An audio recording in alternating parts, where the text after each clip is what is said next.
عليكم ورحمة الله وبركاته kusoo dhawaada maalin cusub iyo maaniswad ikram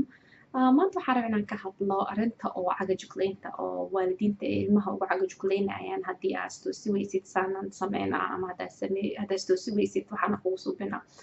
so waxaa dhacday bishii lasoo dhaafay hadda 2 jeer waxay soo waceen kuwa oo child protective services la dhaho ama kuwa ilmaha badbaadiyaan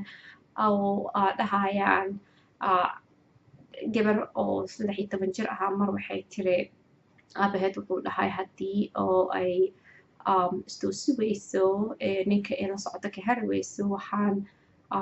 waa dilaya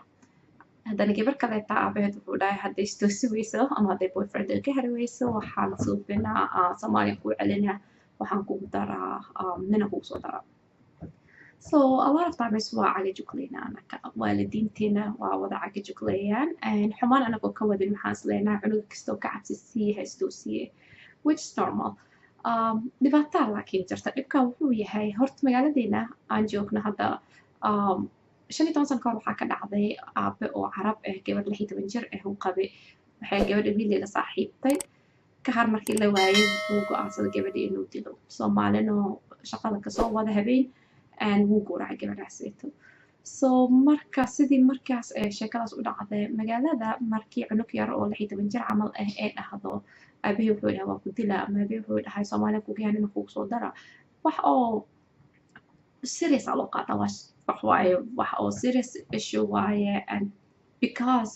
way dhacday hadda ka hor uu oday gabadhiisa dilay waxay aaminsan yihiin inay ka suurtoodo nimanka muslimiinta ah inay ka suurtoodo ilmahooda inay gowracaan ama inay dilaan just because boyfriend ay leedahay so sidaas darteed waxaa markii oo iskoolka uu sheego waxa gabar inay saas soo dacwootay ama waxaas camal ay tiri dowladda la wacaa dowladda marka investigation suubinaysa ama dambi baaris aa suubina dowladda daa taqaaniin kuligiina waa baska ogtihiin maleeha north america dowladdeena waa iska dhib badan tahay markii horta muslimka waa usoo layskaga taagsanayaan laakiin markii oo ilmo imaada iyo naf qof waxa waaye si fiican inay iskaga ilaaliyaan inaan la isbaaro ilmaha dhanaa la wareysanaa markaas hadduu hal cunug hataa oo dhaho aabey wuu idilaa ama aabeysan oo iyaala waxay noqonaysaa mushkilo kale oo aan ka bixi karin marka waxaa important horta runtii gabar kasta boyfriend way yeelanaysaa lama huraan waayo wadanka joogno wadan oo caadi ay ka tahay waayo sidii aan hore videogii hore u dhahayne wixii oo ceeb tahay caadi ay noqoto wadankan wixii laga xishoonayn waa lagu faanaa hadda so gabdhaha markay 16 jir yihiin 17 jir waqtigii oo waxay joogaan inay ismahdiyaan waqtigii ay isfiirinayeen isdareemayeen waayo so marka boyfriend way yeelanayaan aan gabadhii oo wiil attention oo siiyo oo waxa waaye kalsoonideeda ku adkaysan waxay dhisa waa quruxsanahay waa lay rabaa boyfriend yaa leeyahay waa iskugu faanaan gabdhaha runta haddii la sheego facooda dhanaa suubinooyin had facooda ugu faanooyin so why not me waayo marka labada jeerba way dhexaysaa ama hortaha ka dhacda ama gadaashaha ka dhacdo marka waxa waaye waxaa fiican laakiin inaa cunugaaga ama gabadhaada special gabadhaada haddaa ku ogaatid inay saaxiib leedahay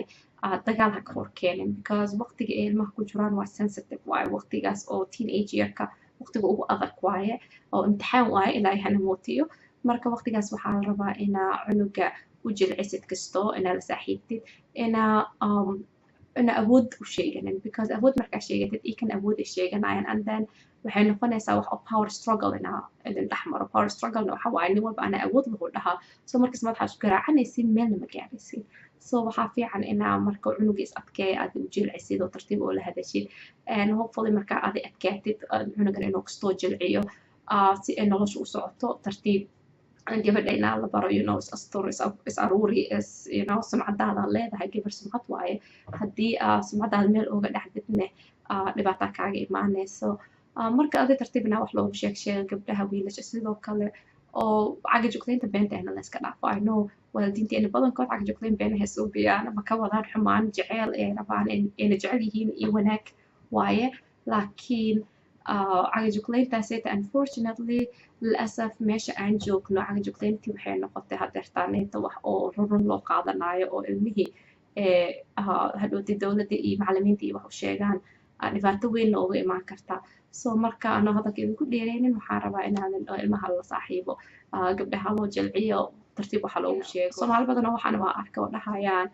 get out of my house gurigayga ka bax haddaa saas tahay haddaad rabtid inaad ka dhacdid oo ninkaa laga dabawadaysid gurigayga dhan igaga bax markale ha iisoo noqonin taasna ma fiicna runtii because taasna waxa waaye cunugii way sii fogeynayle waxa waaye qaladaad uu gali lahayn qaladkaa kusii riixdahay cunuga markaa jidka dhigtid oo bannaan ku dhaaftid waxa waaye qaladkaa kusii riixday so more qalad leh oo kusii soconaa ma ahane soo noqoshaa ma laha marka intaa baran lahayd cunuga tartiib usoo celiy tartiib wax uu sheeg always ogeysii cunuga inuu guriga waalidkiisa u furan yahay mar qalad kasta oo qaldo iyo meel kasta uu aado markuu rabo inuu soo noqdo guriga hooyo aabba ku furan yihiin gurigaaga waaye cunuga inaad tahay maku tuureyni cunuga inuu aaminaantaas trust inuu qabo waaye daaway markii adduunyada hortiis kusoo xirarto inuu aaminsan yahay meelaha usoo noqdo aa heli karaa ma aha sida oo dadka qaarkood yar waddankan ku nool oo dhahayaan waa ku dhamaatay 18 ha gaartay garaa my house marka la soo agstaaga no saas ma anfaca anaga dad wasnaada nahay dhaqanaan leenahay diinaan leenahay and allah ghafuurur rahiim waay marka ilaahay ba haduu ghafuurur rahiim yahay adam maxaa tahay bani aadanaan nahay subxaanallah ilaahay hana asturo gabdhahenan iyo wiilashanan ilaahay ha asturo waa intaas iyo nabadgelyo iyo waa nasbada karaam asalaamu calaykum waraxmatullahi wabarakaatu